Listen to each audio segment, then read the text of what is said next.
Hello everyone, আসসালামু আলাইকুম। আজ আপনাদের সাথে শেয়ার করব শামুক পিঠা তৈরির সহজ একটি রেসিপি। কিভাবে খুব সহজে অল্প সময়ে এই পিঠাগুলো তৈরি করা যায় তার সকল টিপস অ্যান্ড ট্রিক্স সহ আজকের রেসিপি। এই পিঠাগুলো তৈরি করা একদম সহজ আর খেতে কিন্তু হয় অসম্ভব মজার। তো বন্ধুরা, কথা না বাড়িয়ে চলুন শামুক পিঠা তৈরির মূল প্রস্তুত প্রণালীতে যাওয়া যাক। শামুক পিঠা তৈরি করার জন্য এখানে হাফ কেজি শুকনো আতপ চালের গুঁড়া নিয়েছি। চালের গুঁড়াগুলো নর্মাল ফ্রিজে রাখা ছিল, 10 মিনিট আগে নামিয়ে নিয়েছি। এখন চালের গুঁড়াগুলো টেলে নিতে হবে, সেই জন্য চুলায় একটি প্যান বসিয়ে নিয়েছি। এখন চালের গুঁড়া দিয়ে দেব, নেড়ে চেড়ে চালের গুঁড়াগুলো ভেজে নেব কিছুটা কালার চেঞ্জ হওয়া পর্যন্ত। এভাবে করে যদি চালের গুঁড়া টেলে নেওয়ার পর ডো তৈরি করা হয় তাহলে কিন্তু ডোটা অনেক বেশি সফট হয় আর পিঠাগুলো খেতেও অনেক বেশি ভালো লাগে। দেখুন এই পর্যায়ে চালের গুঁড়াগুলো কিন্তু একদম ঝরঝরে হয়ে গিয়েছে, তার মানে টেলে নেওয়া হয়ে গিয়েছে। এখন চুলা থেকে নামিয়ে নেব। গরম থাকা অবস্থাতেই এর সাথে অ্যাড করে দেব পরিমাণ মতো লবণ। ফুটন্ত গরম পানি দিয়ে ডো তৈরি করে নিতে হবে। খেয়াল রাখতে হবে চালের গুঁড়াগুলো যেন ঠান্ডা না হয়ে যায়। গরম থাকা অবস্থাতেই ফুটন্ত গরম পানি দিয়ে ডো তৈরি করে নিতে হবে। তবে এখানে আপনারা 2 টেবিল চামচ পরিমাণ সয়াবিন তেল অ্যাড করে নেবেন। আমি ভুলে গিয়েছিলাম, পরে অ্যাড করে দিয়েছি। দেখুন গরম থাকা অবস্থাতেই ডো তৈরি করে নিতে হবে।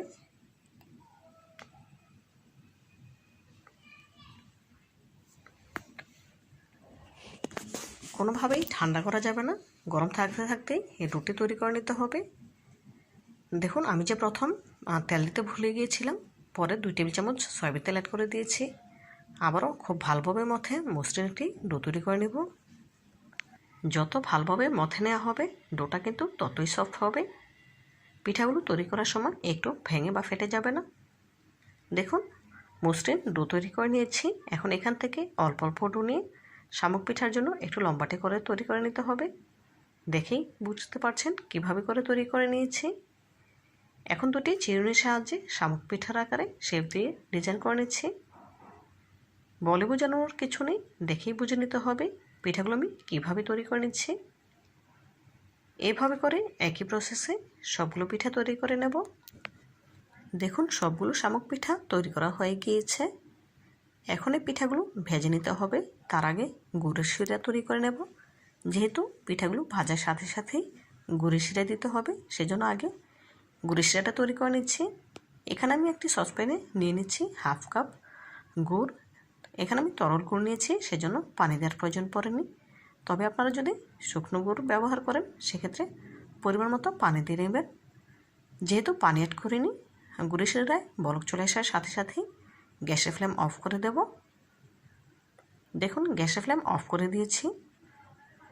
এখন সসপ্যানটি সাইডে তুলে রাখবো। ভেজে নেওয়ার জন্য চুলায় একটি প্যান বসিয়ে দিয়েছি পর্যাপ্ত পরিমাণে সয়াবিন তেল।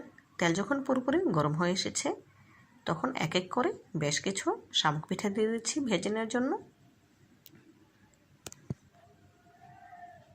গ্যাসের ফ্লেম মিডিয়াম হিটে রেখে নেড়েচেড়ে গোল্ডেন ব্রাউন কালার করে ভেজে নিতে হবে। হাই হিটে করে ভাজতে যাবেন না, এতে করে ওপরটা কালার চলে আসবে আর ভেতরটা নরম রয়ে যাবে। সেজন্য শুরু থেকে শেষ পর্যন্ত গ্যাসের ফ্লেম মিডিয়াম হিটে রেখেই নেড়েচেড়ে গোল্ডেন ব্রাউন কালার করে ভেজে নেব। আপনারা যদি শামুক পিঠাগুলো গুড়ের শিরা না দিয়ে সংরক্ষণ করতে চান সেক্ষেত্রে এই অবস্থাতেই তুলে নিতে হবে, এর থেকে বেশি ভাজা যাবে না। এভাবে করে সংরক্ষণ করে রেখে দিতে পারেন 15 থেকে 20 দিনের মতো। যখন খেতে মন চাইবে তখন আবার গরম তেলে ভেজে নিয়ে গুড়ের শিরা দিয়ে নেবেন। দেখুন এই পর্যায়ে শামুক পিঠাগুলো আমার ভাজা হয়ে গিয়েছে, গোল্ডেন ব্রাউন কালার চলে এসেছে, দেখেই বুঝতে পারছেন। এখন একটি স্ট্রেনারে করে তুলে এক্সট্রা তেল ছেঁকে নিতে হবে। তেল ঝরানো শামুক পিঠাগুলো সরাসরি গুড়ের শিরা দিয়ে নিতে হবে। দেখুন গুড়ের শিরা দিয়ে দিচ্ছি। এখন নেড়েচেড়ে 1 মিনিটের মতো গুড়ের শিরা রেখে দেবো। এর থেকে বেশি সময় রাখার প্রয়োজন নেই, 1 মিনিট রেখে দিলে শিরাটা পুরোপুরি টেনে নেবে। এর থেকে বেশি সময় রাখার প্রয়োজন নেই।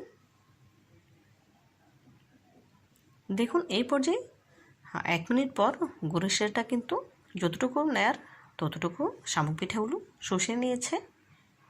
এখন শিরা ঝরিয়ে তুলে নিতে হবে। এক এক করে সবগুলো শামুক পিঠা গুড়ের শিরা থেকে তুলে নেব। এভাবে করে একই প্রসেসে সবগুলো পিঠা ভেজে এভাবে গুড়ের শিরা দিয়ে নেব। দেখলেন তো বন্ধুরা, শামুক পিঠাগুলো তৈরি করা কতটা সহজ, একেবারে অল্প সময় তৈরি করা যায়। বাসা যদি মেহমান আসে চটজলদি এভাবে করে শামুক পিঠা তৈরি করে পরিবেশন করতে পারেন।